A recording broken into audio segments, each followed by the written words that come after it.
We will watch the tuning fork video to learn more about sound and vibration. In this presentation, you will see a tuning fork in action. A tuning fork is a metal device with two prongs. Musicians use a tuning fork to match a note. Listen as I hold up the tuning fork. Do you hear anything? No, you cannot hear anything from the tuning fork. Let's see what happens when I strike the tuning fork. Do you hear anything? Yes, now you can hear a sound. You can only hear a sound from the tuning fork after you strike it against another object. The vibration, or movements back and forth, causes us to hear a sound. What do you think will happen when I place the tuning fork in water? What must happen for you to hear sound from the tuning fork?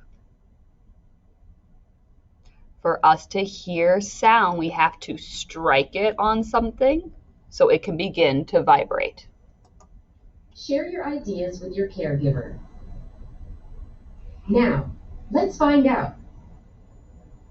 Nothing happens when I place the tuning fork in water.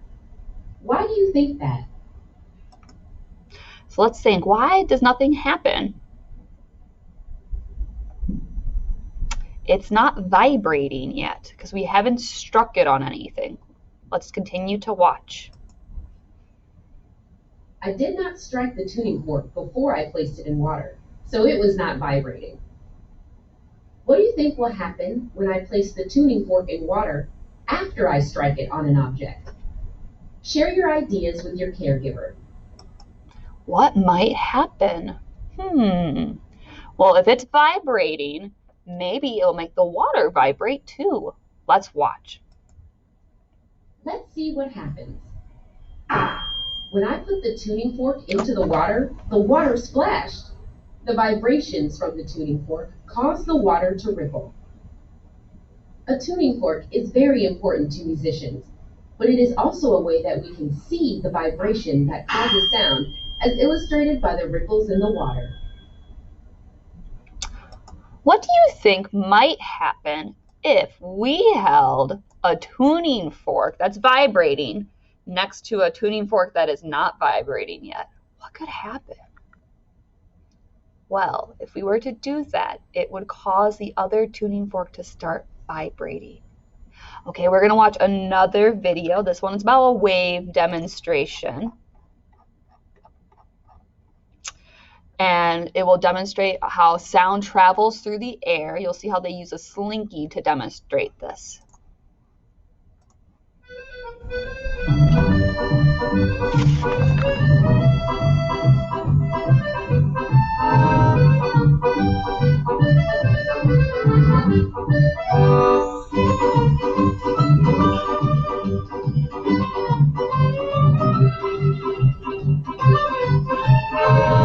I'm going to pause it for a second. This person over here is pushing the slinky so it starts to move, but the other person on the other side is not doing anything. So what's happening is this slinky, the movement on the metal coil, is being pushed back to the person who first pushed it. So I'm going to rewind it, so I want you to see that again. So watch what happens.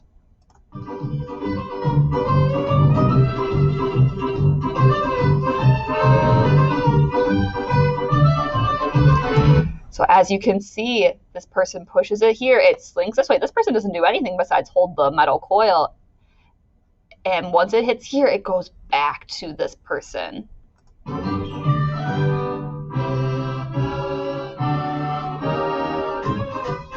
Watch one more time.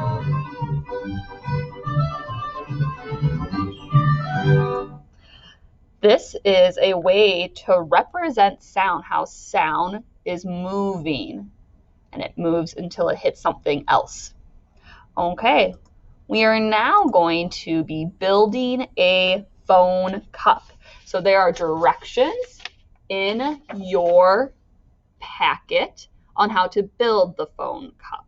We're going to watch a video on how to build the phone cup, and I'll pause the video because we have a couple slight variations or slight differences for your cup building.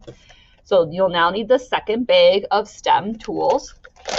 And in this bag, is 2 tall plastic cups, a string, and 2 paper clips.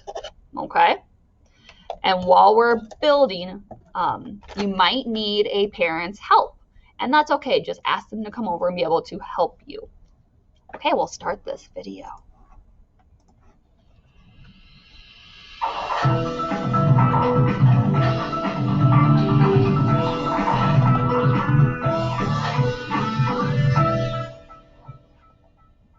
Squeaks, can you hear me? What about now? Can you hear me? Have you ever noticed that it's harder to hear people when they're farther away? The sound of their voice gets harder and harder to hear until eventually you can't hear them at all. But there's a way to talk to your friend from several meters or yards away without yelling. And you can make it yourself. Before we start building though, let's talk about how sound works. All noises, whether it's piano music, birds singing, or me talking, are made by vibrations. Vibrations are made when something moves back and forth. When things vibrate to make sound, they're usually so small and are moving so fast that you can't even see anything moving at all. But you can probably feel it. Hold your hand up to your throat and say your name. Jessie. Jessie. Can you feel that sort of buzzing in your neck? That's a vibration, the start of the sound of your voice. What's vibrating here? It's 2 little things in your throat called your vocal cords. You can also feel and see the start of a sound when you strum a guitar. Can you see the string of the guitar moving really fast?